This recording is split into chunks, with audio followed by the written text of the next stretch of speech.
Salut, donc on se retrouve aujourd'hui pour un test des armées en vue de notre future campagne Age of Sigmar et pour montrer un peu à tout le monde à quoi ça ressemble avec Pingoléon. Salut.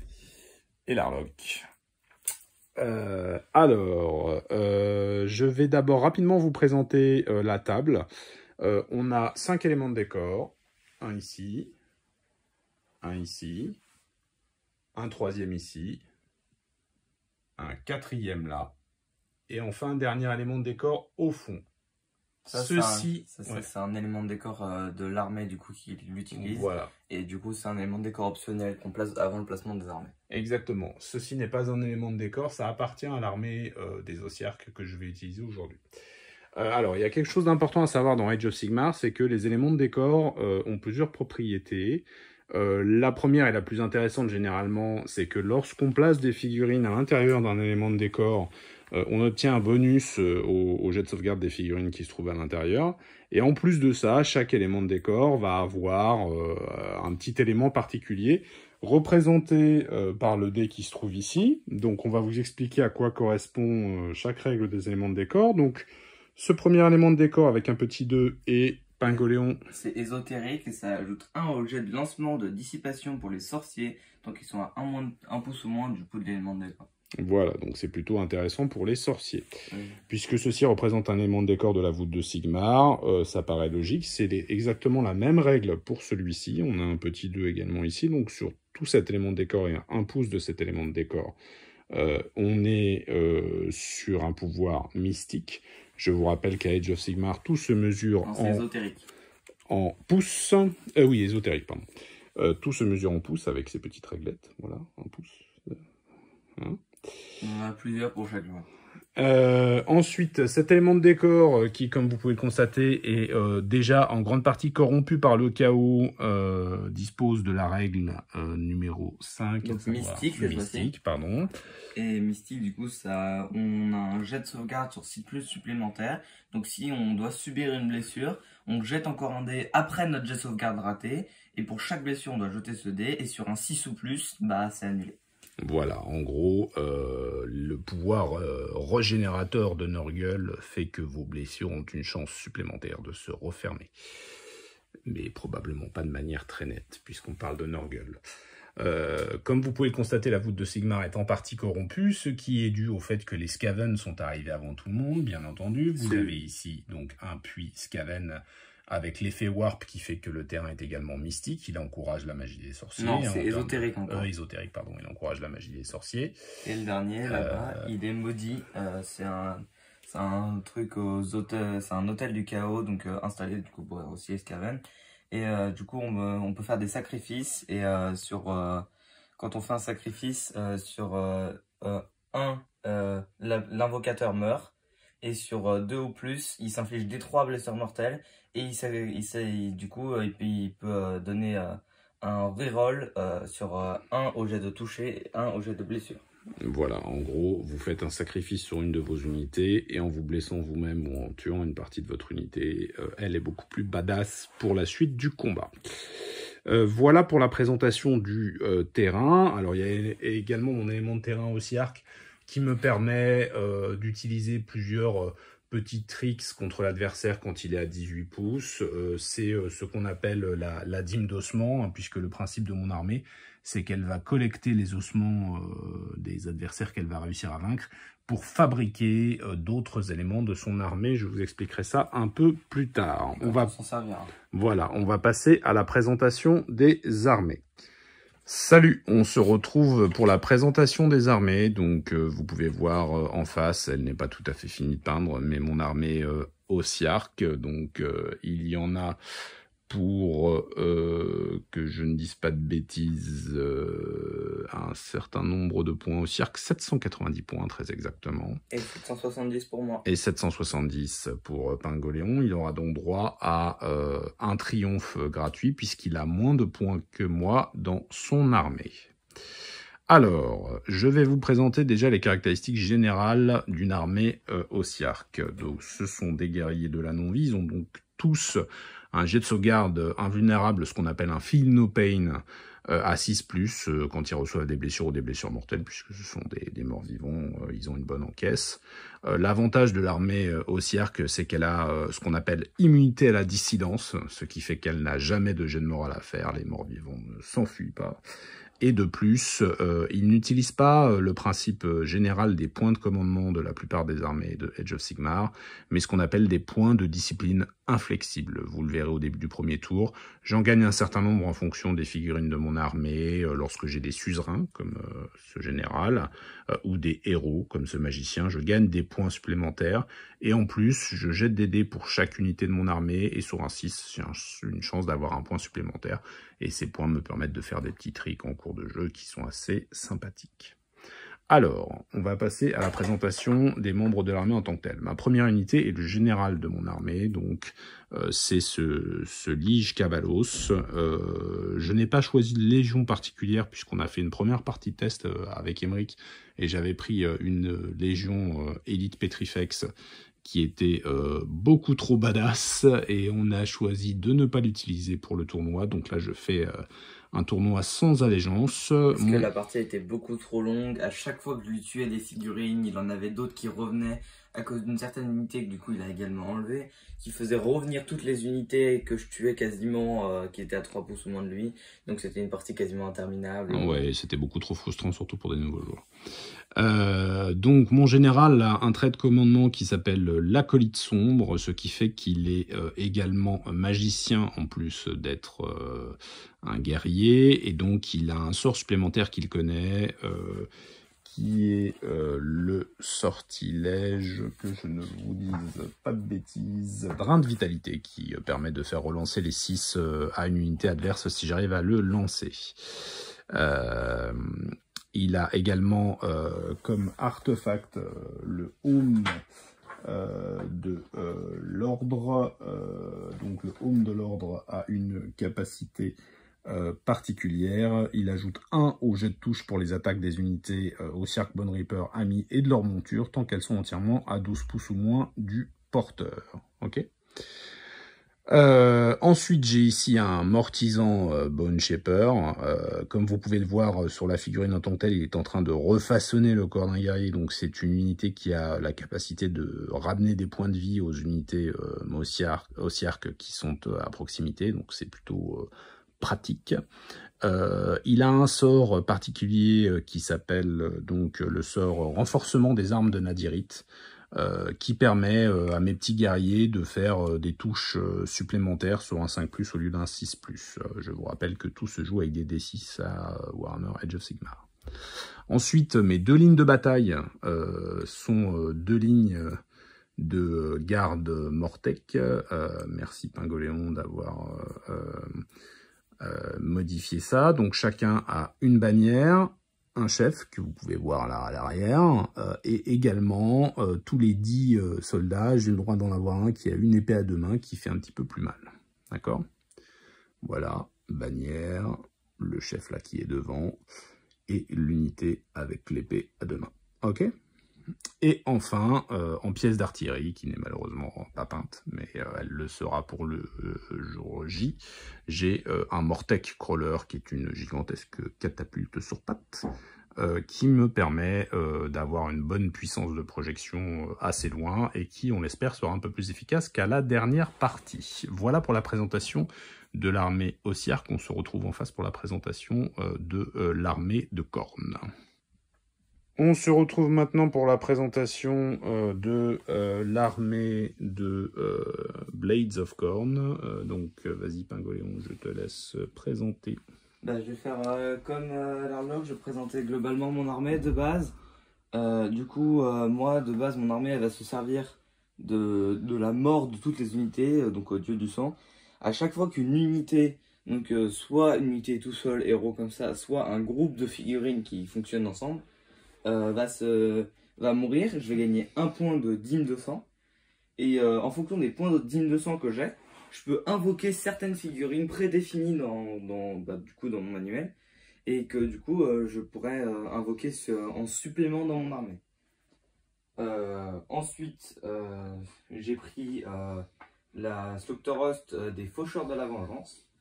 Donc en gros, ça me permet en général de multiplier le nombre de figurines qui s'en vont au test de déroute, mais que là je vais pas m'en servir actuellement parce qu'il a des figurines immunisées à ce test de déroute.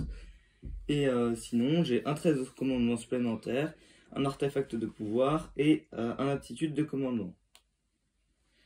Donc du coup, pour l'artefact de pouvoir qui ira sur mon général, le School Taker ici présent, c'est une cape d'Esquidos. Chaque fois que le porteur est affecté par un sort ou un sort persistant, jetez un dé. Dans ce cas, il ignore les effets du sort sur 2+. Donc c'est un truc qui lui permet très facilement de pouvoir esquiver les sorts, mais c'est pas infaillible non plus. Du coup, sinon en aptitude de commandement, que moi du coup j'ai des points de commandement normaux, que j'en gagne un par tour et que j'en ai un supplémentaire que j'ai acheté avec des points. Du coup, moi mon armée fait 770 points en comptant le point de commandement acheté. Mon point de commandement coûte 50 points. Et donc du coup ça me permet d'utiliser deux fois une aptitude de commandement ou de conserver ce point de commandement pour plus tard. Et du coup, mon aptitude de commandement due à ma Slaughterhost, c'est tuer les tous. Vous pouvez utiliser cette aptitude de commandement au début de la phase de combat. Dans ce cas, choisissez l'unité amie des démons, des démons faucheurs de la vengeance, entièrement à 8 pouces au moins d'une figurine amie démon, ayant cette aptitude de commandement. Après que l'unité est combattue en phase de combat pour la première fois, si elle est à 3 pouces ou moins d'une figurine ennemie, elle peut encore attaquer. Donc 3 pouces, c'est pas bien grand, hein. Ça fait ça. Donc c'est pas énorme. Donc il faut vraiment apprendre à bien gérer ça, mais ça peut vraiment être très utile et sauver une partie en cas de double attaque ou quoi que ce soit. Oui. Ensuite, du coup, je vais vous présenter les figurines en général. Donc ici, j'ai Karanak, un héros chien qui choisit sa proie en début de combat. Il choisit un héros ou un monster adverse. Et s'il se rapproche à 8 pouces ou moins de cet héros ou monster, il invoque une unité de Flesh Hound supplémentaires, qui sont des chiens du chaos. Et s'il tape ce héros, il relance tous ses jets de blessure et tous ses jets de toucher ratés. Donc c'est-à-dire qu'il est quasiment sûr de le toucher et il fait très mal à ce héros. Donc l'adversaire doit se méfier de ce personnage. Donc pour rappel, hein, j'ai 2 héros dans mon unité, le magicien et le général. Il est également un chasseur infatigable, donc il peut relancer ses jets de charge ratés. On expliquera ça en cours de et il peut être dissipé certains sorts grâce à son collier. Parce que mon armée n'a pas de sorcier globalement. Elle n'aime pas les sorciers, mon armée, mais pour équilibrer les choses, la majorité de mes unités peuvent dissiper les sorts quand même pour empêcher d'être trop faibles aux sorciers. Face aux sorciers, oui. Et du coup, ensuite il y a le School Taker. Ici, du coup, qui sera mon général. Le preneur de crâne. Donc en aptitude, il peut relancer les jets de sauvegarde parce que c'est sa cape de crâne qui lui permet de faire ça, donc qui est à l'arrière. Voilà, très formidablement peinte par Larlock. Je vous remercie. Ensuite, il peut relancer les jets de touche et de blessure contre tous les héros. Donc mon armée est beaucoup anti-héros. Ça permet de... C'est une armée de tueurs de héros, clairement. Ça permet de beaucoup éliminer rapidement les menaces adverses. Et sinon, il a aussi une frappe décapitante quand il tape avec son épée et qu'il te fait un 6 sur le jet de toucher. Il va immédiatement faire des blessures mortelles sans avoir besoin de faire les jets de blessure. En aptitude de commandement, il a les têtes doivent rouler. Les têtes doivent rouler. En gros, il choisit une unité de Bloodletter, donc qui sont plus loin dans mon armée. Et il peut leur faire soit relancer les jets de blessure pour les attaques de 1, soit c'est tout. Ensuite, à côté, on a le School Cannon, qui est la seule arme de tir de corne quasiment, qui permet de tirer très loin, c'est 30 pouces de portée, qui fait très mal, et sinon... Il a quelques attaques de corps à corps, mais pas très efficaces. Oui, on verra ça en cours de jeu. Sinon, grâce à son aptitude, il peut aussi manger certains adversaires s'il les a blessés. Ensuite, on a les Flesh Hound, du coup des unités basiques de chiens qui sont invoquées par Karanak quand il se rapproche. Rien de particulier, ils ont 2 points de vie, c'est tout. Ils seront peints aussi le jour J. Donc ensuite on a les Blood Crushers, du coup forcément l'unité la moins peinte de l'armée, mais qui sera peinte aussi, mais à la limite c'est pas très grave parce que je crois qu'on en a des plus peints là-haut. Et du coup ceux-là c'est des guerriers qui chargent rapidement et qui font très mal avec leur charge, avec des dégâts supplémentaires sur leur charge. Voilà, des Bloodletters sur les montures des 1. Et en dernier on a une unité de 10 Bloodletters, donc avec un porteur de bannière, un sonneur de corps, qui est là. Voilà. Et un chef avec des cornes, avec des protections sur les cornes qui est derrière, un peu derrière, c'est pas grave. Et du coup, moi je fais un peu l'inverse de son armée qui lui ignore les jets de sauvegarde. Et avec cette unité, avec la bannière justement, moi je veux faire un jet de sauvegarde parce que mon résultat de déroute est très compliqué. Un jet de morale, tu veux dire? Oui, mon jet de morale est très compliqué, donc c'est-à-dire que pour faire fuir mes bonhommes c'est très dur. Et en plus, si je fais un 1 sur mon jet de morale, et bah c'est génial parce que du coup, ça veut dire que je ramène des 6 figurines du néant et du coup, je rajoute des 6 figurines à mon unité. D'autres démons surgissent du warp pour aider les démons de cornes. Et voilà pour la présentation des armées. On va les placer, on se retrouve tout à l'heure. Voilà, on se retrouve tout à l'heure. On a fait également le jet de dés pour déterminer qui était attaquant et qui était défenseur dans ce scénario. C'est un scénario un peu particulier. Je vais peut-être vous présenter ça un peu rapidement. Il y a des attaquants et des défenseurs dans la voûte. En gros, il y en a un qui est arrivé avant l'autre. Chacun veut les trésors et personne n'a envie de les laisser à l'autre. Donc l'un d'entre nous va jouer le rôle de l'attaquant, l'autre celui du défenseur. Je vais vous expliquer un petit peu. L'attaquant se trouve dans cette zone. Approximativement, oui, il y a 12 pouces de ce côté-ci, 12 pouces de l'autre côté et 15 pouces en face sur lequel le défenseur va pouvoir se placer. Nous avons 3 objectifs qui se trouvent donc ici, ici et ici. Les conditions de victoire de la bataille sont que soit un des joueurs maîtrise les 3 objectifs, et dans ce cas-là, c'est une victoire immédiate, une victoire majeure. Soit, à la fin du 5e round de bataille, le joueur qui maîtrise le plus d'objectifs a gagné. Soit des conditions de victoire liées au combat, c'est-à-dire que soit le défenseur a perdu plus de la moitié de ses figurines de son armée, dans ce cas-là, il a perdu. Ou l'attaquant a perdu les 3/4 des figurines de son armée, et dans ce cas-là, il a également perdu. D'accord. Donc, en l'occurrence, le scénario est quand même un petit peu plus particulier que ce qu'on a l'habitude de jouer. C'est un tout petit peu plus complexe au niveau des conditions de victoire. C'est pour ça que ça permet de le tester pour voir ce que ça donne. Mais je pense que c'est pas mal pour une partie pour des débutants parce qu'à mon avis, la bataille va se régler en 2 ou 3 rounds et donc ça évite de faire des batailles qui durent trop longtemps. Et même 5 rounds, ça prend 2 heures grand maximum. Mais encore, 5 rounds, c'est pas si long que ça. Ok, voilà. Donc on se retrouve après le placement des armées. Étant donné que je suis attaquant, je dois placer toutes mes figurines en premier et le défenseur aura l'avantage de placer toutes ses figurines en deuxième. Ça change des placements habituels. En alternance. Alors, on se retrouve après le placement des unités. Légèrement foireux, on va dire. Pingoléon tente, on va dire, Tout se joue là-dessus. Tente tout sur un jet de dés. On va vous expliquer pourquoi. On vous rappelle les conditions de victoire. Si à la fin d'un tour d'un joueur, un des joueurs contrôle les 3 objectifs, il a définitivement gagné. J'ai une unité partiellement à proximité de cet objectif. Le contrôle d'un objectif se décide lorsque vous avez une unité à 6 pouces ou partiellement à 6 pouces de l'objectif.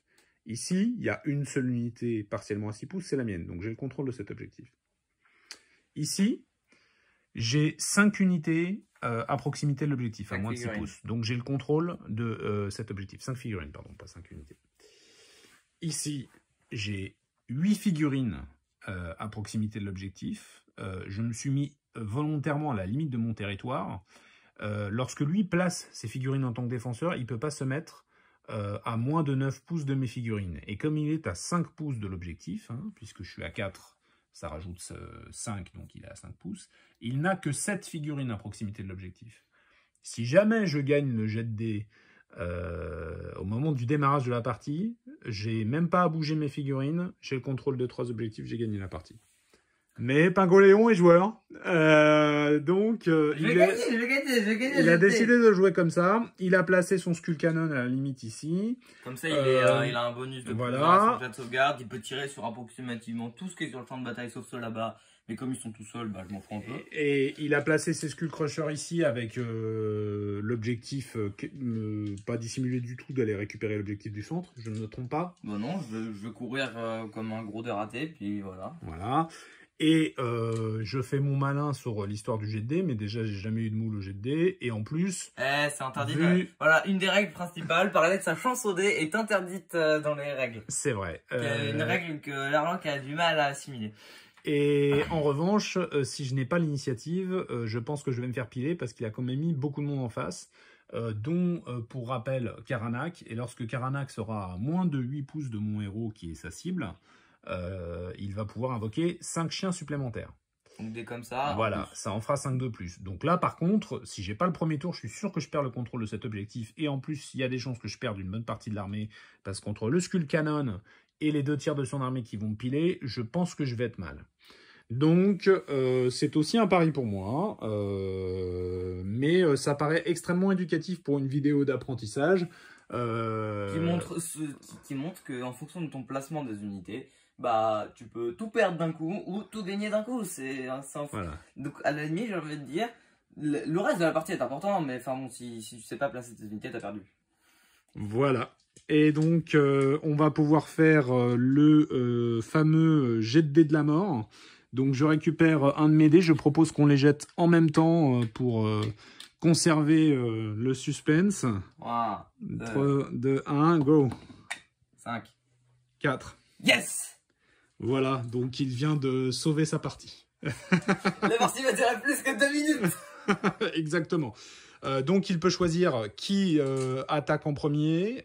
J'imagine que tu vas prendre le tour. Est-ce que c'est une question rhétorique ou... Très bien, donc tu peux démarrer. Juste, puisque vous ne connaissez pas le fonctionnement des différentes phases, un tour d'un joueur dans Age of Sigmar se décompose en différentes phases. Il y a d'abord la phase des héros. Il y a les sorts, les aptitudes spéciales comme les aptitudes de commandement, sauf certaines où c'est précisé dans le... Voilà, une bonne partie des aptitudes de commandement et des aptitudes spéciales se jouent à ce tour. Ensuite, après la phase des héros, on a ce qu'on appelle la phase de mouvement, où les figurines vont se déplacer, voire courir, certaines le peuvent. Après la phase de mouvement, on a ce qu'on appelle la phase de tir, dans laquelle les unités qui tirent à distance, comme par exemple celle-ci ou celle-ci, vont pouvoir s'exprimer sans que l'adversaire n'ait la moindre chance de répliquer.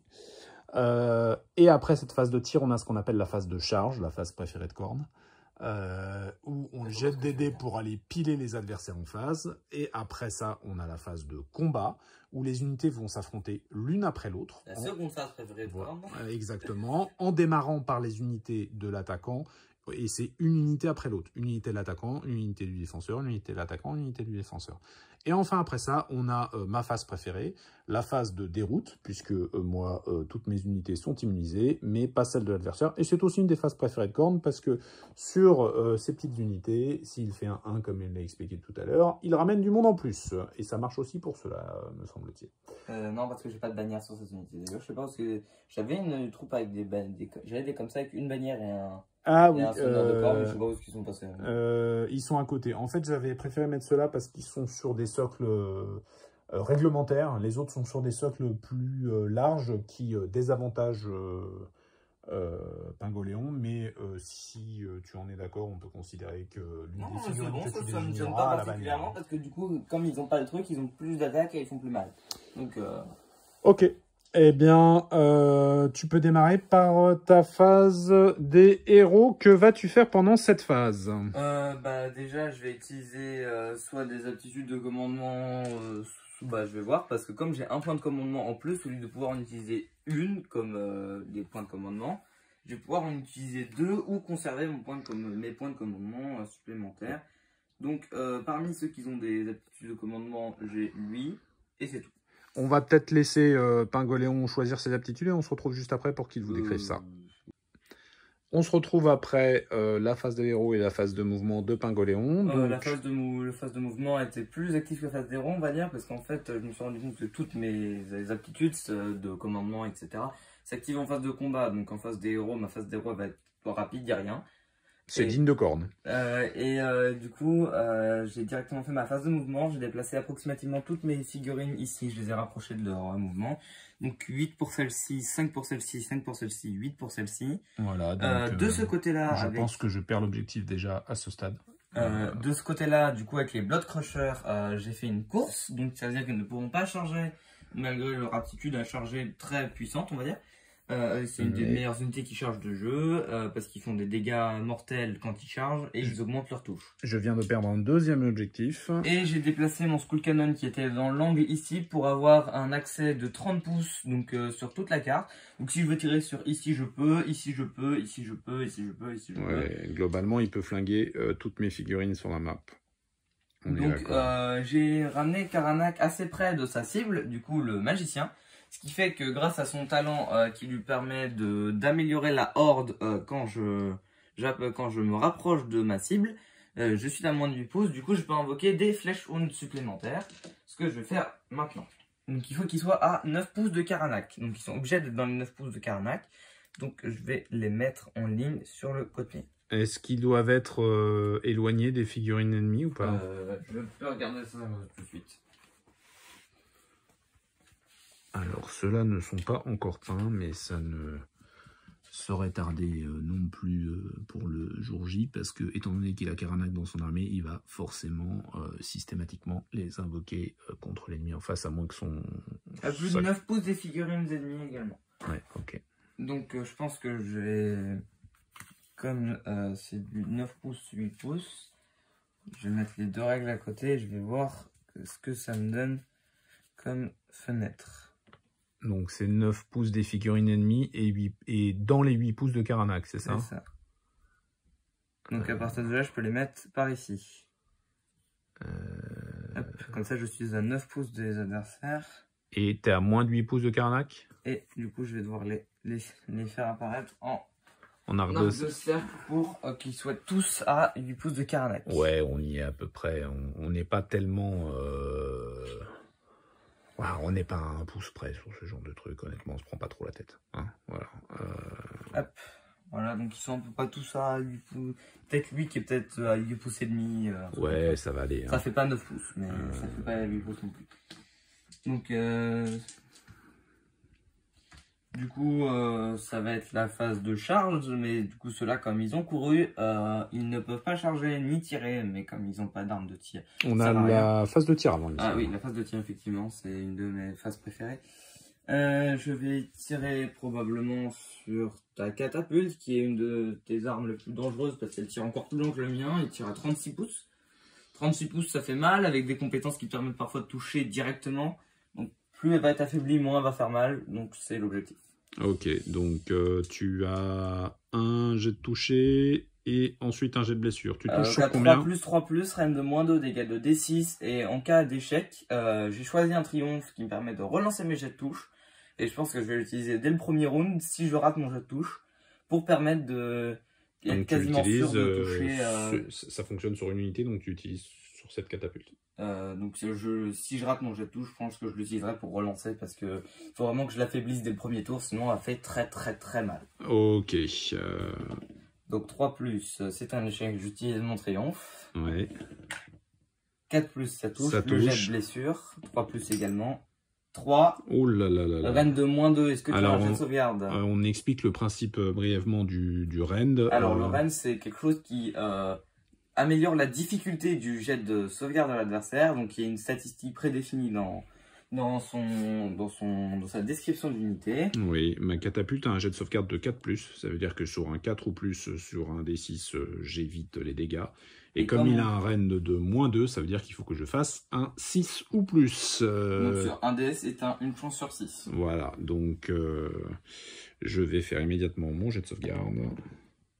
Qui est un 1. Qui est un 1, c'est une grosse merde, donc tu vas me faire des 6 points de dégâts, ce qui est assez colossal. C'est colossal, comme ça peut être pas ouf. Hein. On l'a vu la dernière fois. Ah, c'est 6 points de dégâts immédiats. Ah la vache! Il a été plus utile que la dernière bataille, j'ai l'impression. Voilà, alors donc... 6 points de dégâts, du coup on va expliquer le principe de tableau de dégâts. Oui, alors j'ai avant ça, j'ai un JS invulnérable sur toutes les unités de mon armée, ce qu'on appelle un Feel No Pain, pour chaque blessure ou blessure mortelle que je prends. Donc je jette 6 dés, et si sur un de ces jets je fais un 6, ça me fait une blessure en moins. J'espère que je vais faire au moins un 6, histoire de limiter les dégâts. Ouh, 2-6, c'est pas mal, je prends que 4 blessures du coup. 2-6, je prends quand même 4 blessures sur cette unité. Je vais aller chercher un petit dé pour le représenter et on vous explique le tableau de dégâts juste après. Donc... après vérification, on s'est rendu compte que la catapulte n'avait pas de Feel No Pain à 6 parce qu'il faut être à 12 pouces au moins d'un héros Hekatos ou alors avoir le keyword Hekatos. Sauf que la catapulte n'est pas Hekatos, du coup elle n'a pas de JS et elle est trop loin du héros Hekatos. Donc j'ai perdu 6 points de vie, comme ma catapulte en a 12, elle descend à 6. Et le tableau de dégâts, c'est que plus une unité prend de blessures, plus ses statistiques baissent. C'est-à-dire que là, elle a pris 6 points de dégâts, donc elle est dans la catégorie 5 à 7 points de dégâts. Et pour les petits astérisques qu'il y a sur le tableau, il faut se reporter du coup à Voilà. à cet endroit. Et donc mes crânes nécrotiques ne feront plus que 3 points de dégâts au lieu de 5, ce qui est colossal parce que 5 points de dégâts ça fait vraiment très mal. Alors voilà. que 3 points de dégâts finalement c'est encore gérable. Voilà. Eh bien on va ensuite se retrouver après la phase de charge. On est revenu, j'ai déplacé mes figurines avec la charge. Seul jet de charge que j'ai raté c'est celui-ci. Mais qui n'était pas très important parce que après à la phase de combat je peux décaler mes unités de 3 pouces, donc c'est un replacement on appelle ça, et ça te permet de laisser, pour les grosses unités comme celle-ci, de pouvoir laisser un peu plus de figurines taper, voilà, pour laisser plus d'espace à toutes les figurines. Comme je le disais, mon unité est assez mal. En plus tu avais raté un autre jet de charge qui est celui des Bloodletters qu'on voit ici là. Mais j'ai utilisé un de mes points de commandement, donc du coup c'est probablement celui que j'avais acheté. Pour relancer la charge. Donc du coup, il me reste un point de commandement pour soit faire quelque chose pour taper une deuxième fois avec une figurine au corps à corps, ou pour faire autre chose comme essayer de relancer les jets de touche ou quoi que ce soit. Voilà, donc là, honnêtement, je n'ai guère d'espoir pour mon unité de Mortec parce que là, ça va être quand même très brutal. En ce qui me concerne.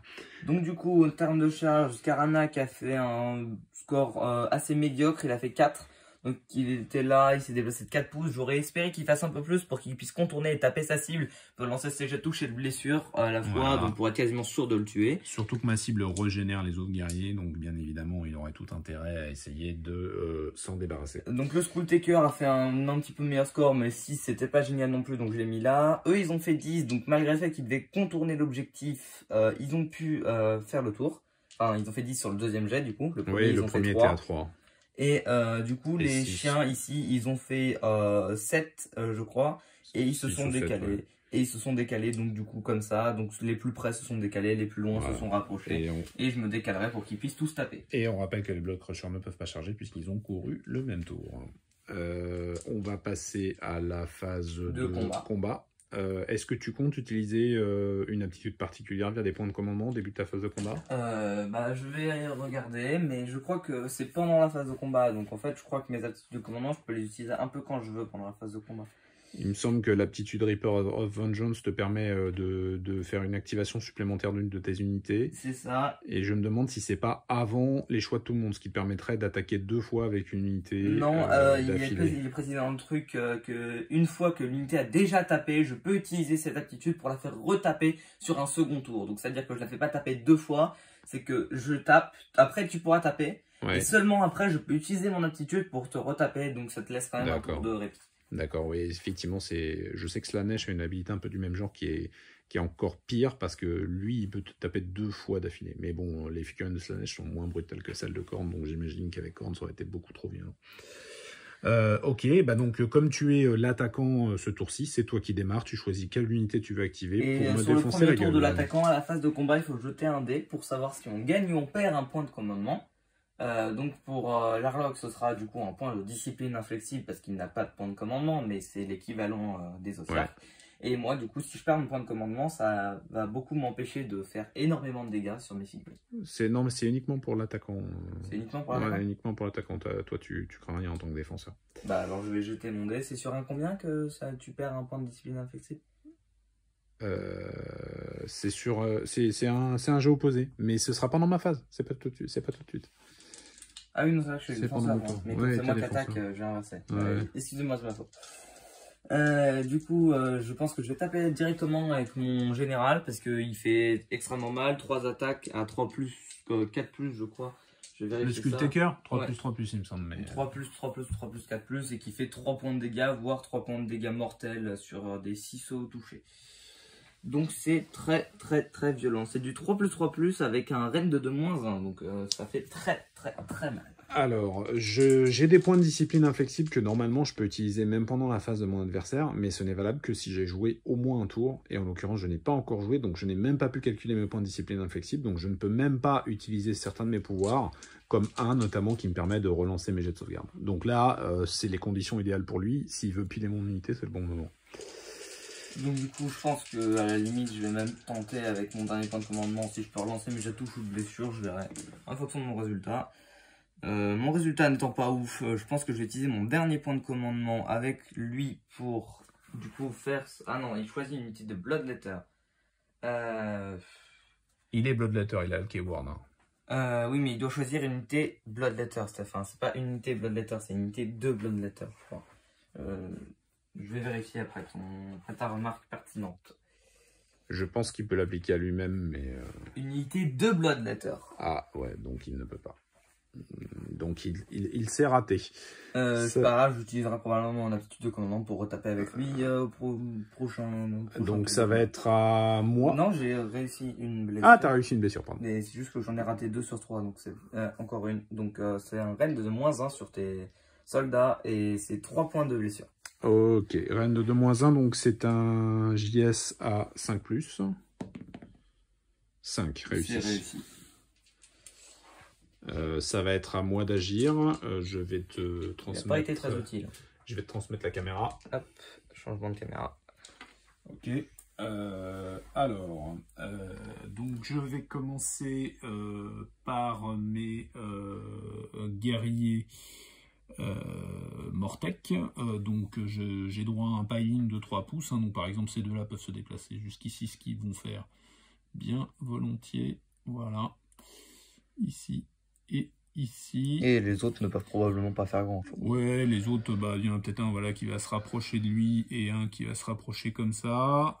Celui-ci va se rapprocher, même pas, il va pas bouger, je pense. Parce que sinon il sépare l'unité. Ouais, voilà. Parce qu'une unité de plusieurs bonhommes est obligée de rester à un demi-pouce, parce que sinon l'unité se sépare. Et la plus petite partie, par exemple, s'il y en a 4 d'un côté et 6 de l'autre, et ben les 4 disparaissent à la fin du round. Oui, on doit toujours garder une cohérence dans les figurines de l'unité, elles doivent être à moins d'1 pouce les unes des autres. Donc ensuite, en début de phase de combat, on alloue les attaques, c'est-à-dire qu'on dit quelles figurines de l'unité vont attaquer qui en face. Donc, je vais utiliser ces 2 figurines pour attaquer Karanak. Même ces 3 figurines d'ailleurs pour attaquer Karanak. Celui-ci sur le Skulltaker. Je vais utiliser ces 4 là sur les Bloodletter et ces 2 là sur les chiens. Donc je rappelle qu'il y a un chef ici. Ouais, le chef a une attaque en plus et celui-ci avec l'épée à 2 mains fait des dégâts différents. Donc on utilisera des dés d'une couleur différente pour le représenter. Alors, ma Mortek garde utilise des lames de nadirite. Hein, donc ils ont 2 attaques par Mortek. Donc je vais utiliser des dés un petit peu différents pour l'autre épée. Une recherche de dés active chez le joueur Ossiark. Voilà. Donc ça, ce sera les dés pour mon épée à 2 mains et les dés classiques. Donc sur Karanak actuellement. Sur Karanak, je touche sur 3+, et je blesse sur 3+, pour l'espadon et 4+, pour les autres armes. Donc les dés brillants, c'est du 3+, et les autres, c'est du 3+, 4+. Et ben c'est plutôt pas mal, c'est un peu plus que statistique. Mais comme tu n'as pas le renforcement d'âme de Nadiré, tu gagnes pas de touches supplémentaires. Alors j'ai une touche supplémentaire 6 sur les 6. Mais oui, mais tu n'avais pas fait de 6, tu avais 4, 5 et 1, 4. Alors par contre c'est beaucoup moins bien sur les blessures, ça fait uniquement 2 blessures et je ne relance pas. Et il n'y a pas de reine du coup sur les blessures normales, c'est ça? Si, un reine de -1. Sur les blessures normales? Oui. Bah, moi je vais jeter mes dés là. Donc sur Karanak, normalement il a 3+, que je vais vérifier. Donc normalement ça devrait être bon. Mais ça ne coûte rien de vérifier. Et apparemment il a un 4+ de jet de sauvegarde. Et donc du coup ce jet là est raté. Donc il perd un point de vie. Il a combien de points de vie? Il a 5 points de vie Karanak. Donc il descend à 4. On va mettre un petit dé juste à côté pour indiquer ses points de vie. Voilà. Donc, ensuite, c'est mon tour. Non, c'est... Oui, non, c'est... Donc, t'as encore 1, 2, 3... T'as encore 3 séquences d'attaque avec cette même unité. Voilà, donc d'abord lui sur le Skulltaker. Donc, généralement, les petites unités se font décimer rapidement, mais tape beaucoup. Ça ne donne rien. Ensuite, ces 4-là sur les Bloodletter. Donc, on a dit... Ça fait 4, 6, 8, même 9 unités, puisque 9 attaques, puisque le chef a une attaque supplémentaire. Oui. Ça fait 9 attaques sur les Bloodletter. Formidable plan avec les figurines. Ah, et là il y a du 6. Alors les 6 permettent de rajouter des attaques supplémentaires. Mais comme cette unité, je fais 2 touches à la place de 1. Oui, mais comme tu as 3 jets ratés, c'est comme si tu avais réussi toutes tes touches. Vu que tu rajoutes un jet pour... Exactement. Et du coup, je relance tout ça pour les blessures. Ça blesse sur du 4+. Et... Il y a pas mal de 3, c'est dommage. Très violent quand même. Ça fait 6 blessures. Sur des Bloodletter qui ont un jet de sauvegarde à 5+, je crois, et 1 point de vie, ça va faire très mal. Ouais, je vais vérifier les jets de sauvegarde pendant que tu lances tes dés. Donc c'est du 4D, c'est ça? 1, 2, 3, 4, 5, 6 dés. 6 dés? Ouais, 6 jets de sauvegarde. 6 jets de sauvegarde, ça risque de faire très mal. J'ai 2 6 et le 4, je pense qu'il est quasiment sur mon raté. Ouais. Donc celles-là sont ratées et celles-là sont réussies. Donc 4 Bloodletter. Donc je vais retirer ceux à l'arrière, sauf le porteur de bannière qui me permet potentiellement d'en ramener. Hop. Hop là. Triste sort pour ces Bloodletter. Voilà, donc j'inflige les premières pertes de l'armée. Et enfin, j'ai les 2 derniers combattants qui vont attaquer les chiens de corne. Ça fait 3 touches. Mais pas de 6. Mais pas de 6. 2 blessures. Ouh, 2 blessures. Donc, ils ont avec un rend de -1 sur... je ne sais pas non plus combien ils ont de... Je vais vérifier, vas-y, jette tes dés.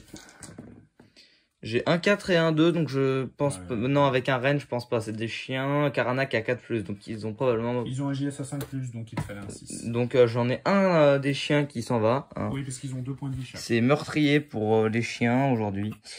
Ah là là, Corne qui se fait décimer par une pauvre armée de petits squelettes ambulants. Ah, les Mortec ont pas l'air comme ça, mais ils envoient du bois.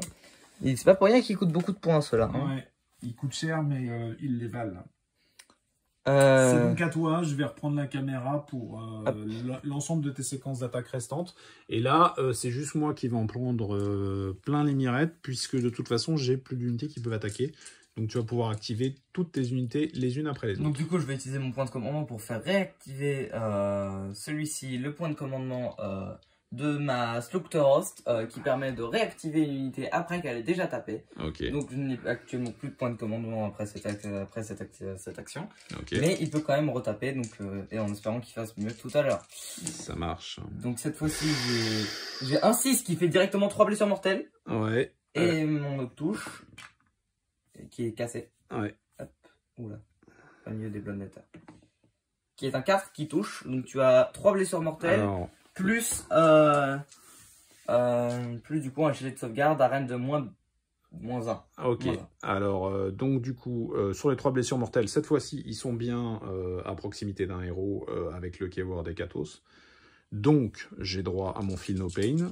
Et fais d'abord ton jet de sauvegarde, comme ça tu pourras faire tous tes Feel No Pain en même temps. Ah oui, t'as raison. Mon jet de sauvegarde est donc à 5+. Qui est raté. Donc j'ai 6 Feel No Pain.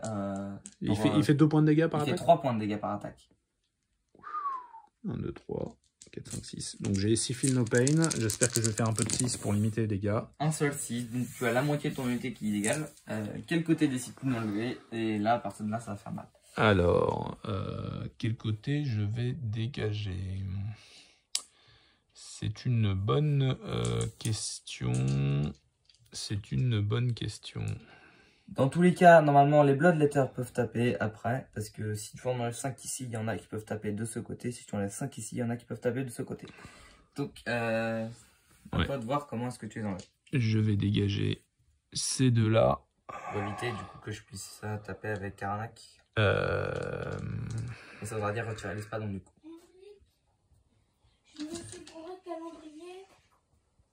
Alors, on a donc notre petite héroïne. On a notre petite héroïne qui vient pendant la vidéo, mais je mets en pause. Après cette légère interruption, on peut à présent reprendre la phase d'attaque. Alors, j'ai donc perdu 5 guerriers squelettes. Je les ai... C'est autant de pertes que moi, mais pas forcément du même prix. Alors, je les ai retirés. Dans tous les cas, je pense que Karanak peut quand même attaquer parce qu'on est censé dégager les figurines à la fin de la phase de combat. On va dire qu'il fait un pile-in comme ça. Vu que tu as décalé tes trucs, je peux faire un pile-in comme ça. Et à partir de là, je peux taper probablement ton unité mortelle. Parce que du coup, celui-là était impossible à toucher par rapport au truc. Non, mais il n'y a pas besoin, puisque de toute façon, je suis censé les retirer qu'à la fin de la phase de combat. Donc je fais mon pile-in, c'est comme s'ils étaient là, donc je les tape eux. Ouais, ok. Donc Karanak a des attaques puissantes dont je ne me souviens plus non plus. Vraiment que j'apprenne les war scrolls de mes personnages. C'est pas un souci, c'est notre première vidéo, hein, donc on est en mode détente. Donc il a les griffes trempées de sang à 4 attaques à 3+, 4+. Donc 3 attaques à 4+. Non. 4 attaques à 3+, 3+. Faut vraiment que j'apprenne à lire. Donc à 3+, 4+. 2 touches. 2 touches à un jet plus compliqué. Qui réussit. 2 blessures. Je n'ai pas de truc à 6, qui n'a pas de perforation, donc pas de rend, et dégâts de 1. Et c'est raté quand même. 2 ratés, Feel No Pain. 2 ratés. Donc tu perds 2 figurines supplémentaires. Et moi je fais ma deuxième attaque à Karanak, donc les 3 gueules sauvages, donc 6 d'attaque à 4+, 3+, rend de moins 1 dégâts de 3. Ça commence à sentir le rossi pour... Dégâts de D3, excusez-moi. Donc 4 attaques. 4+, donc ça rate. 3+. Oh, 2-6. Et un rend de moins 1 et dégâts de D3. Donc tu fais ton jet de sauvegarde s'il te plaît. 2 jets de sauvegarde. 2 ratés. Feel No Pain. Attends, non, c'est D3, c'est D3, c'est D3. Ah, pardon. D3 dégâts. Donc je jette mes dés. Cassé. Donc 2 et 1. Donc 3 points de dégâts. J'en ai raté 2. L'unité entière est décimée par Karanak. Et du coup, je sais pas si mes autres bonhommes peuvent taper ton héros. On va vérifier ça, on vous revient tout de suite après. On est de retour, Alors, du coup. Après une petite vérification, effectivement, on doit quand même retirer les figurines au fur et à mesure. On a quand même considéré que Karanak pouvait faire son pile-in, puisque de toute façon, j'avais encore des figurines dans cette zone-là. C'est maintenant au tour de mon sorcier. Je vais devoir m'engager contre la figurine la plus proche. On doit toujours s'engager contre la figurine la plus proche. Contre l'unité la plus proche. L'unité la plus proche. Je pense qu'il s'agit de Karanak. Il y a de grandes chances parce que on considère par généralement les socles ou les figurines, mais les armes des figurines ne comptent pas comme une figurine. Voilà. Donc mon déplacement de 3 pouces doit se terminer de manière à ce que je sois plus proche de l'unité que au début de mon déplacement. Donc je peux le mettre ici. Ce que je vais faire, évidemment, ce qui à la fois me rapproche de Karanak et surtout m'éloigne de plus de 3 pouces des chiens qui ne pourront pas me taper. et m'éloigne de plus de 3 pouces des Bloodletters. Ah, les Bloodletters pourront peut-être... ah oui, mais ils sont plus de 3 pouces, donc ils ne peuvent plus ils ne peuvent plus faire un paille. Donc, je suis protégé des Bloodletters et des chiens. Et en même temps, je peux taper Karanak. Donc, c'est tout bénef pour lui. Mais franchement, j'ai éliminé une des grosses menaces de son armée qui sont ses gardes. Et je suis content parce que ces trucs, c'est vraiment compliqué à tuer. S'il avait eu le tour avant, déjà, il aurait gagné. Mais même s'il avait décidé de pas gagner pour laisser faire la bataille, etc., il aurait pu renforcer ses figurines, améliorer ses jets de sauvegarde, etc., ce qui les aurait rendus 2 à 3 fois plus compliqués de les tuer. Exactement. Donc alors, en revanche, mon sorcier, le corps à corps, c'est pas trop son truc. Il a 2 attaques à 3 plus de 4 plus sans reine. Donc j'ai une touche. Et pas de blessure. Donc c'est formidable. Et c'est la phase de déroute pour mes... de la phase de combat, on est sur la phase de déroute. Je n'ai perdu que 4 figurines. Leur jet de morale était de 10. Donc le principe du jet de morale, c'est que je fais un jet. Donc par exemple, si je fais 6, j'ajoute le nombre de figurines que j'ai perdues. Et je le compare au test de bravoure de l'unité, donc une statistique. Mes Bloodletters ont 10. Mais imaginons que j'ai perdu 5 figurines. Que je fais mon 6, donc ça fait 11. Mon jet fait 1 de plus que mon test de bravoure. Du coup, je perds une figurine qui s'enfuit. Mais comme j'en ai perdu que 4, ça fait 10 au maximum. Donc je ne perdrai pas de figurine. Je fais ce test pour voir si je fais un 1 et récupérer potentiellement des 6 figurines.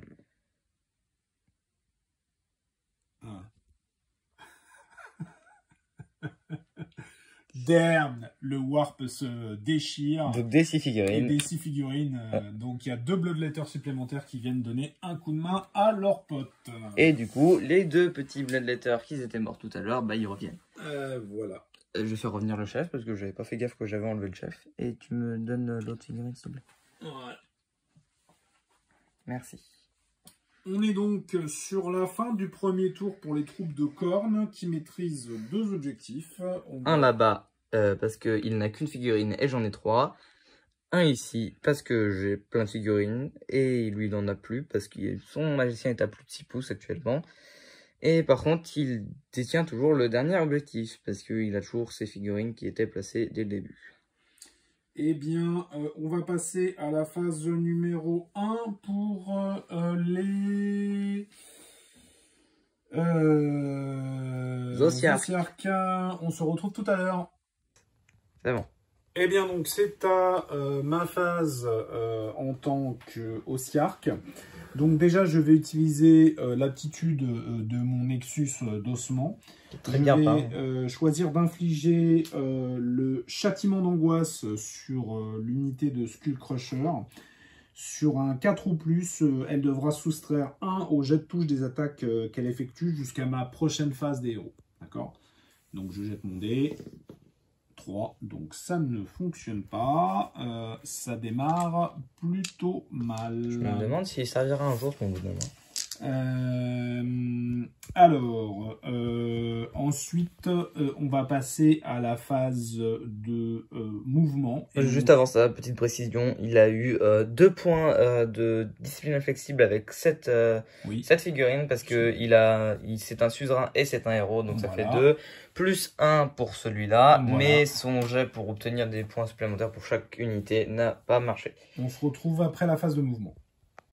Oui, on a oublié 2 petites choses dans ma phase des héros. La première, c'est que mon général est également un sorcier. Il va donc jeter drain de vitalité sur cette unité qui se trouve à 18 pouces de lui. C'est un sortilège qui permettra qu'ils doivent relancer leur jet de touche de 6 et leur jet de sauvegarde de 6, donc toujours dans l'optique de les affaiblir.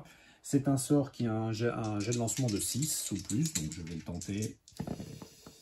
6 tout court, ça et passe. Je suis trop loin avec mes chiens pour le dissiper, parce que en fait mes chiens et Karanak ont des colliers spéciaux, des colliers d'airain, qui permettent de dissiper les sorts, pour pas être trop vulnérable aux sorts, comme j'ai expliqué en début de bataille. Mais je suis trop loin. On va mettre ce petit token à côté pour se rappeler qu'ils ont un sortilège effectif. Voilà. Et il fait quoi du coup ton sortilège? Tu dois relancer tous tes jets de sauvegarde de 6 et tous tes jets de touche de 6. D'accord. Donc, ensuite... Mais les jets de touche de 6, ils sont directement appliqués sans modificateur. Avec eux, si je fais 6 sur mon jet de lame, J'inflige directement des blessures mortelles. Oui, bah c'est pour ça que tu devras le relancer. Mais- Donc ça t'empêche de faire des blessures mortelles.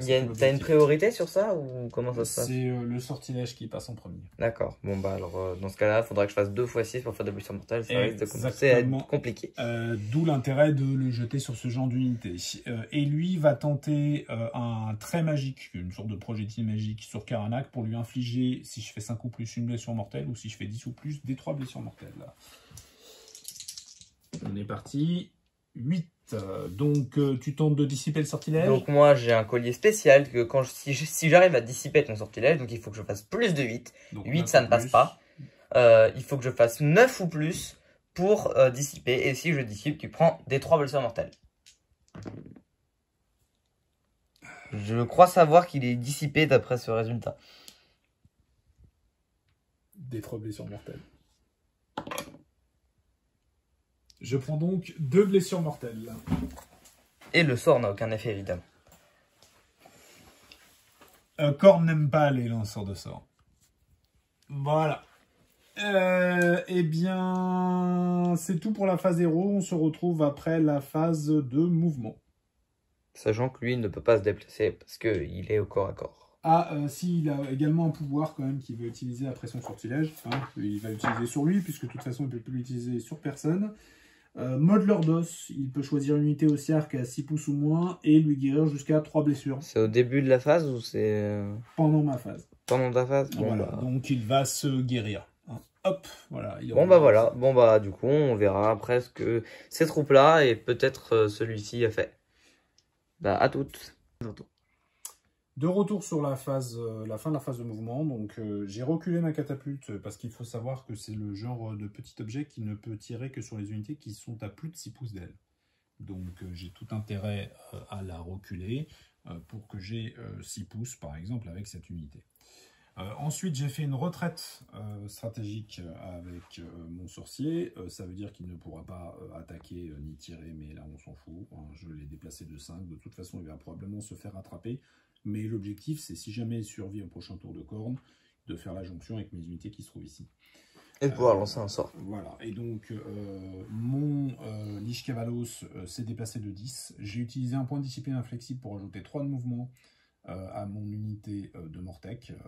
L'objectif, bien évidemment, étant que les deux soient assez proches pour tenter une charge sur les Blood Crushers et les pulvériser. Mais je conserve quand même mon avantage sur l'objectif par, mon nombre d'unités présent à 6 pouces. Pour l'instant. Et donc, on va se retrouver en phase de tir. En phase de tir. Phase de tir pour laquelle je vais tenter de pulvériser les Blood Crusher, à moins que... Réflexion intensive. Ah oui, réflexion intensive, puisque maintenant je suis blessé. Et donc, maintenant je suis blessé. Et je pourrais utiliser la stèle maudite. Sur laquelle je jette 2d6 et si le résultat est supérieur ou égal à la caractéristique de blessure de la cible, elle est tuée. C'est quand même intéressant, c'est un jet un petit peu particulier.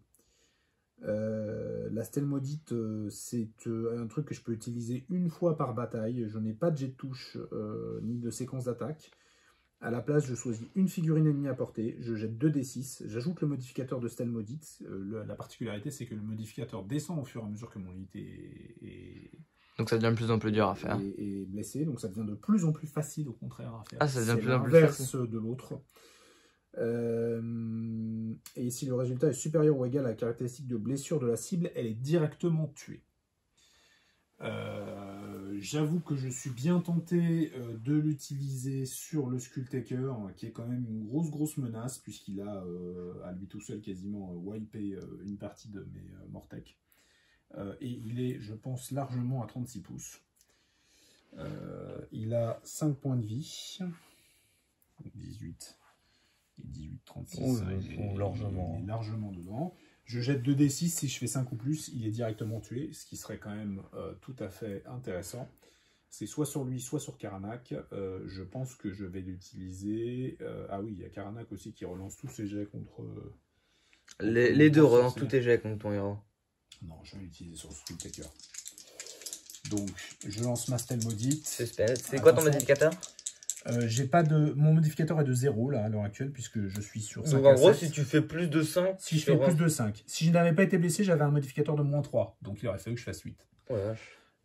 Là, l'intérêt, c'est qu'il faut que je fasse 5 ou plus. C'est statistique sur 2d6. Si j'ai un peu de bol, je tue le général adverse. La chance au dé, on n'en parle pas. Cassé. Non. Donc il est mort. Bon bah, c'est la fin du Sculptateur. Ah non, attends, c'est des blessures mortelles ou c'est immédiatement? Elle est tuée.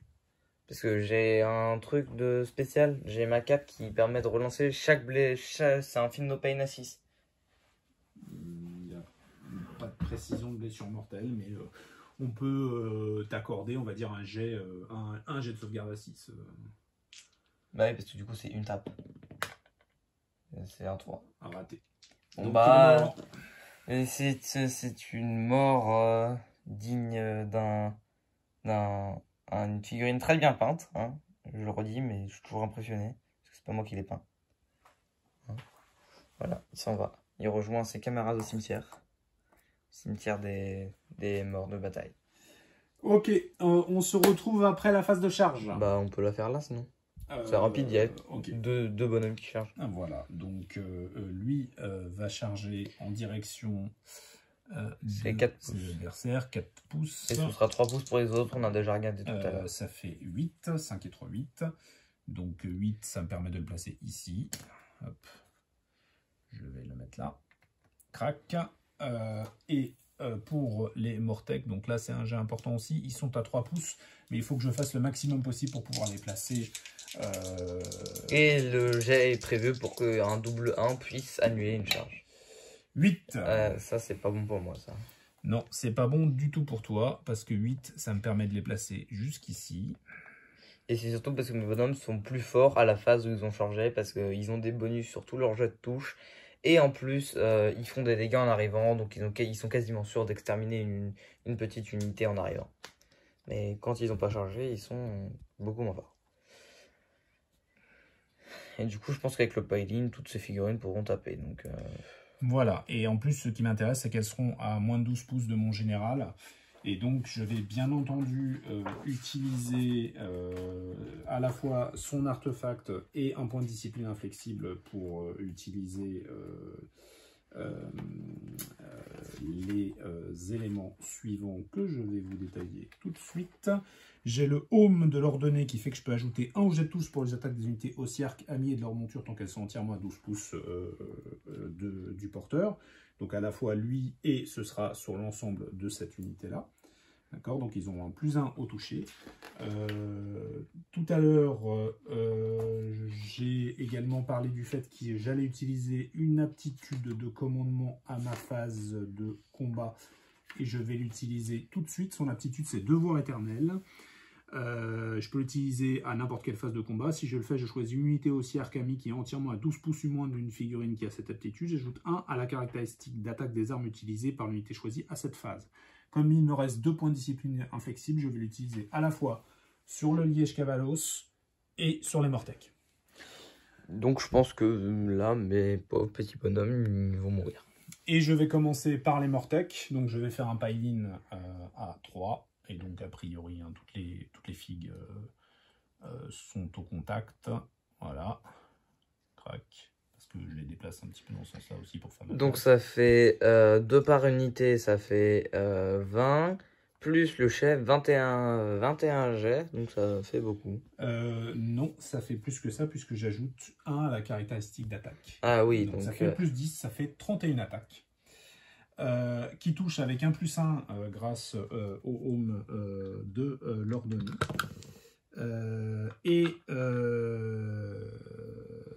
Et donc du coup, je pense que je vais mourir. Et j'ai également 3 attaques particulière avec la double lame. Donc on va déjà faire les 3 attaques de la double lame qui touchent donc à 2+, et qui blessent à 3+. Et bien heureusement que je suis sur du 2+, qui blesse à 3+, donc une blessure. Déjà, avec un renne de avec 2 un renne -1. de -1. Et ensuite je Donc, fais je les fais mon autres. GS. Donc j'en ai 6, c'est réussi. J'en ai 29. 6, tu relances tes 6 au jet de sauvegarde. Quoi? À cause du sort de drain de vitalité que je t'ai lancé. 6. Encore un 6. Décidément. Oh, c'est 10, 6. Donc, j'en lance 3, 6, 9 et 2 x 10. Il me reste encore 29 attaques. Hein. Donc, ça fait déjà... Donc 8 qui passe, puisque là je touche sur 2+, et j'ai un 6 qui non, me prend sur d'attaque 3+. supplémentaire. 2+, c'était le... 3+, 2+, grâce au... Ah, donc ça fait 3+, grâce 4+, au c'est pas 4+, 3+. Normalement, c'est 3+, 4+, Ah, mais d'accord. grâce au home de leur donner, c'est 2+, 4+. Donc en fait, t'as tout qui passe parce que tu as fait un 6 Exactement, sur un de tes j'ai jets. fait un 6, et donc j'en ai encore 10, 2 x 10. Ouf. Alors là, j'ai tout qui passe, et j'ai 1, 2, 3, 4, 5 attaques en plus. Donc je suis à 19 et 5, 24 attaques. Et là, tu jettes tous tes dés, t'as 12 Et dés. j'en relance encore. T'as 12 dés, prends tes autres dés, t'as 12 dés. Donc tu jettes 2 fois. Non, mais là, pour l'instant, je finis les attaques là. Oui. J'en ai 29. Oui, mais ça, ici, vu qu'il te reste 24 attaques à faire. Non, j'en avais 29. J'ai fait 9 dès la première fois. Là, j'en ai fait 10 de plus qui vont compter pour 15. Donc et là, j'en 19. rejette 10. Là, c'est moins bon par contre. Mais j'ai un 6. Donc, ça me fait 9. Donc, je suis sur 9 et 9, 18 et 15. 18 et 15, 33 blessures. Alors 33, on va faire 3 jets de 11. Hein. 1, 2, 3, 4, 5, 6, 7, 8, 9, 10, 11. Donc là, c'est sur du 4+. Rip in peace.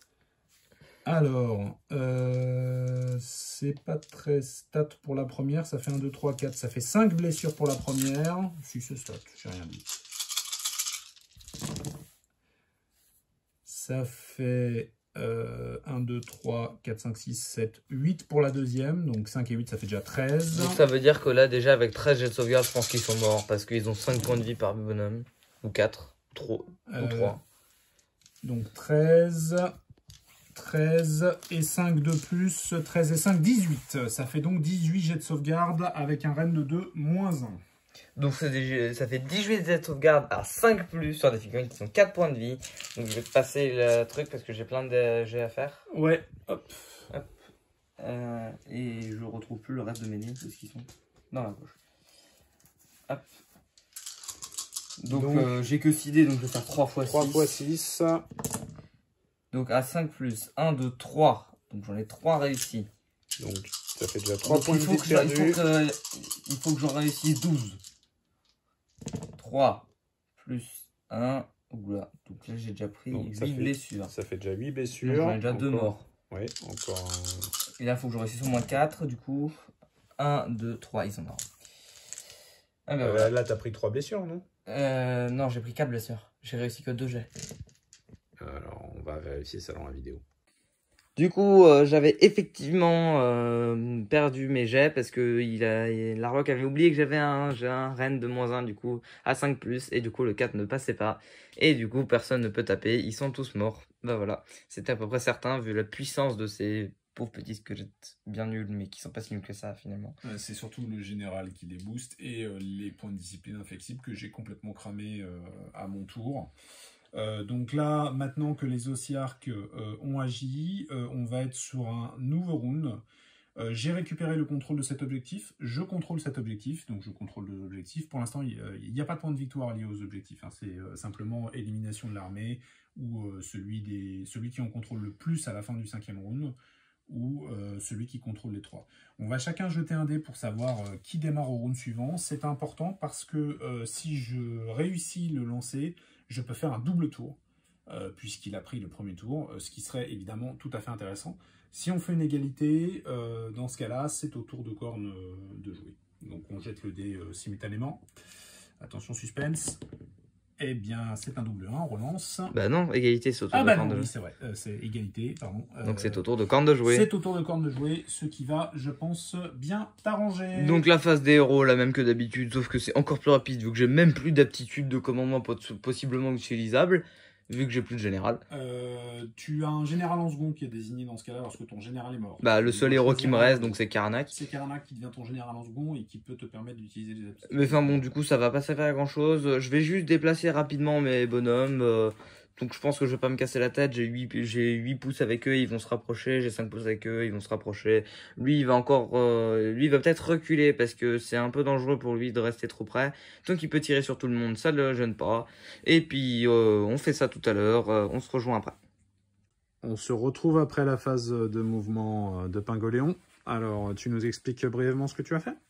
J'ai déplacé ceux-là vers l'avant, ils vont probablement charger ici. Ceux-là, ils se sont tous ramenés parce qu'en fait, mon objectif maintenant, c'est comme si l'attaquant, s'il a perdu les 3/4 de ses figurines, donc pas de ses unités, mais de ses figurines, je gagne. Donc, c'est-à-dire que si j'arrive à lui éliminer 6 petits soldats, j'ai gagné. Donc, mon objectif actuel, c'est d'éliminer ces 6 petits soldats dans ce round. Parce que si je les élimine pas et qu'ils me tuent mes Blood Letters ou qu'ils me tuent 8 figurines, bah j'ai perdu également parce que moi c'est que la moitié de mon armée comme je suis un défenseur. Excellente stratégie, effectivement, si je perds ces figurines. Et malgré le fait que lui soit tout seul et que du coup fasse ça, mais j'ai mes figurines à 6, donc j'ai 2 figurines, oui, donc tu gardes il pourra pas. Tu gardes et le contrôle je de pense que l'objectif. dans tous les cas, donc si j'arrive pas, si je le charge, il pourra pas aller le prendre. Si je le charge pas, je suis toujours là. Donc oui, même en courant, j'aurai qu'une unité contre 2, donc je ne peux pas l'avoir. À moins qu'au round suivant, je tente un petit coup avec ma catapulte et que j'arrive à lui éliminer beaucoup de figurines, mais ça me semble quand même difficile parce que je fais plus de 3 points de dégâts. Donc même comme ça, il conserverait... parce que même en tapant tout ce qu'il peut, ils ont 2 points de vie par figurine, ouais, donc ouais, 10 points de vie. C'est très peu probable que j'arrive à les éliminer, donc il gardera le contrôle de l'objectif dans tous les cas. Ok, et en plus c'est le contrôle d'objectif à la fin du tour et j'imagine bien qu'il va pas me laisser tranquille à mon tour suivant. Je pense que je vais faire apparaître dès maintenant mes figurines parce que de toute façon ils n'ont pas de phase de mouvement quand je les fais apparaître. Grâce à mes points d'hymne de sang, j'ai 2 points d'hymne de sang parce qu'il y a mon Skull Taker qui s'est fait éliminer par la catapulte et l'unité de Mortec Guard qui s'est fait éliminer. Tu en as 3 avec les Skull Crusher. J'ai 3 points avec les Skull Crusher, effectivement. Eh oui, car plus il y a de morts sur le champ de bataille, plus Khorne se renforce. Du sang pour le dieu du sang, des crânes pour le dieu des crânes. Pour le trône des crânes. Et donc du coup, avec ça, je peux invoquer un Schoolmaster ou 5 Flash Wound. Donc je pense que je vais invoquer le Schoolmaster parce qu'il va pouvoir du coup à ce moment-là réutiliser les aptitudes de commandement des démons et servir à, comme il faut être à 8 pouces au moins d'un héros démon, je vais pouvoir le placer de manière stratégique à pouvoir utiliser mes aptitudes. Donc le Schoolmaster est un héros Bloodletter. Je vais aller chercher la figurine tout de suite. Retour après l'utilisation de points d'hymne de sang et une utilisation stratégique de la part de Pingoléon. Et finalement, je l'ai posé là, comme ça, avec ma charge. Je viens, je ne tape pas, je reste ici, je maîtrise l'objectif, j'ai gagné. C'est en tout cas l'objectif. Effectivement, comme j'ai abandonné l'objectif, il a utilisé son aptitude de convocation pour ramener une figurine ici, et donc il prend le contrôle de l'objectif, ce que je n'avais pas anticipé. My bad. Et donc là, j'imagine qu'en fonction du résultat de ses phases de charge, il a peut-être une chance de gagner à la fin de son tour. Donc encore faudra-t-il qu'il reste des figurines. En tout cas, l'action est stratégique. Donc, avant la phase de charge, j'ai la phase de tir avec mon Skull Cannon qui va être moins efficace que tout à l'heure parce que si je rate mon jet, bah, je rate mon jet, je ne peux pas le relancer. Tu tires sur qui? Quoique si, finalement, j'ai récupéré un point de commandement grâce à mon... Oui, tu as un point de commandement. Donc potentiellement, je pourrais quand même utiliser ce point de commandement. Tu tires sur qui? Le E, là. Pour tenter de faire le plus de dégâts possible. D'accord. Je touche. Je blesse. Reine de -2. Donc un jet de sauvegarde à 6+. Ok. Raté. Et les blessures, des 6.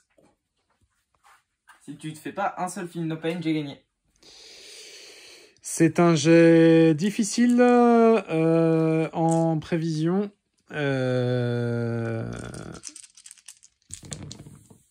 Et un 6. Un 6. Alors, il va falloir qu'on vérifie dans le plan de bataille si c'est une victoire automatique ou si c'est à la fin du tour. Mais c'est pas encore bon parce que je t'ai tué que 5 figurines, il faut Oui, que oui, tu tue 6. mais du coup, autant qu'on le vérifie tout de suite. Si la moitié des figurines de l'armée du départ des défenseurs, si le 3/4 des figurines de l'armée de départ de l'attaquant ont été tuées à la fin du tour du défenseur, la bataille se termine et le défenseur remporte une victoire majeure. Donc à la fin de ton tour, si tu m'as tué une figue de plus, j'ai perdu. Donc, tu veux peut-être conserver ta bannière. Non, je vais retirer les plus proches puisque ça va complexifier ton jet de charge. Donc autant que... Pas tant que ça, parce que finalement, vu ce que j'ai fait sur mon jet, je vais charger avec Karanak sur ton général. Et je pense que vu que je rejette quasiment tous mes jets, enfin je rejette tous mes jets ratés. J'ai pas pensé à ça. S'il élimine effectivement mon sorcier, ça fait une figurine de plus, il a gagné. Là, je suis franchement mal. Donc c'est la phase de charge, donc on va faire ça rapidement. Donc Karanak qui a 3 pouces, j'ai vérifié tout à l'heure. On se retrouve après la phase 7. de charge. Suite, après la phase de charge, 2 charges ratées en relance. Les chiens, ceux-ci et ceux-ci ont raté leur charge. Mais malheureusement, mon pauvre sorcier est bien mal puisqu'il est entouré de Karanak qui va rejeter tous ses jets contre lui et des Bloodletters. Tu commences par qui? Avec Karanak, c'est probablement le truc qui va tuer le plus rapidement. Donc 4 attaques à 3+, 4+, relançable. Donc 3+. Oula, heureusement que je relance. Hein. Et encore. Donc ça c'était du 3+. Maintenant 4+. L'huile de passe. Ok. Pas de reine, dégâts de 1. Donc j'ai 2 JS à 4+, 1 de raté, un Feel No Pain, raté, je perds un point de vie, je descends à 4. Et ensuite, ce qui va probablement faire le plus de dégâts, les 3 gueules sauvages, donc 6 attaques à 4+, 3+, donc relançable, à reine de -1, dégâts des 3. Donc 4+. Heureusement que je relance, hein, je le redis. C'est quand même un gros faible fiabilisateur la relance, il n'y a pas à dire. Donc du coup 4 au lieu de 2, donc j'ai doublé mes dégâts et je peux relancer. Ce qui fait que je réussis et ce qui fait que tu prends 4 fois de reine de -1 dégâts des 3. Reine de -1 donc c'est du 5+. Ouh, bien joué. 2 de réussi. Dégâts des 3. 6 et 6 points de dégâts. 6 points de dégâts, oh là là, il est très mal, donc j'ai 6 Feel No Pain à 6+, mais très probablement c'est la fin. Oh, 2 de réussi, eh oui, mais il lui restait 4 points de vie, il est mort, j'ai perdu la partie. Eh oui, félicitations Tingoléon, bien joué, c'est une excellente position stratégique, donc j'espère que cette présentation de scénar vous aura permis de mieux comprendre Age of Sigmar et que ça vous aura plu, et on vous dit à très bientôt, voilà.